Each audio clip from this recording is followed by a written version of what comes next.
Binəqədi rayon prokurorluğunun yeni inzibati binasının açılış mərasimi keçirildi. Tədbirdə baş prokuror Kamran Əliyev və digər rəsmi şəxslər iştirak etdilər.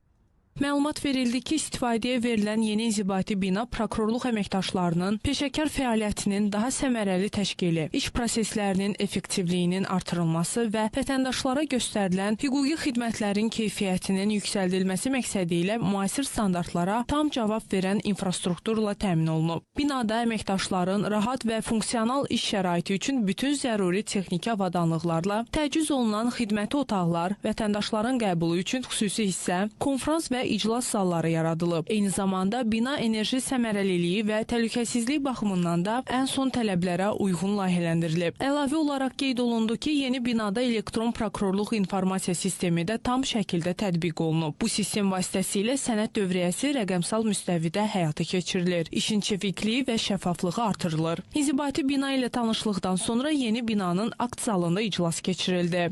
Açılış nitqində baş prokuror Kamran Əliyev bildirdi ki, müasir və çevik prokurorluq sisteminin formalaşdırılması Azərbaycanın hüquqi dövlət quruculuğunun əsas prioritetlərindən biridir. Bu istiqamətdə atılan ardıcıl və məqsədyönlü addımlar Ulu Öndər Heydər Əliyevin rəhbərliyi ilə əsası qoyulan dövlətçilik strategiyasının mühüm tərkib hissəsini təşkil edib. Məhz həmin yol hazırda Prezident İlham Əliyev tərəfindən uğurla davam etdirilərək hüquq mühafizə orqanlarının, o cümlədən prokurorluğun maddi-texniki bazasının möhkəmləndirilməsi, insan resurslarının inkişafı və fəaliyyətin şəffaflığının təmin olunması sahəsində mühüm nailiyyətlər əldə olunub. Baş prokuror yeni inzibati binanın istifadəyə verilməsi münasibəti ilə prokurorluq əməkdaşlarını təbrik edərək onlara gələcək fəaliyyətlərində uğurlar arzuladı. Onun sözlərinə görə yaradılan müasir iş şəraiti prokurorluq əməkdaşlarından daha böyük məsuliyyət, yüksək peşəkarlıq və qanunçuluğa sadiqlik tələb edir. Kamran Əliyev prokurorluq əməkdaşlarını daim öz üzərində çalışmağa, bilik və bacarıqlarını təkmilləşdirməyə, eləcə də fəaliyyətlərini dövlətçiliyə sədaqət, dürüstlük və obyektivlik prinsipləri əsasında qurmağa çağırdı. Bundan başqa, tədbir iştirakçıları yeni inzibati binanın yanında yerləşən parkda ağac əkdilər.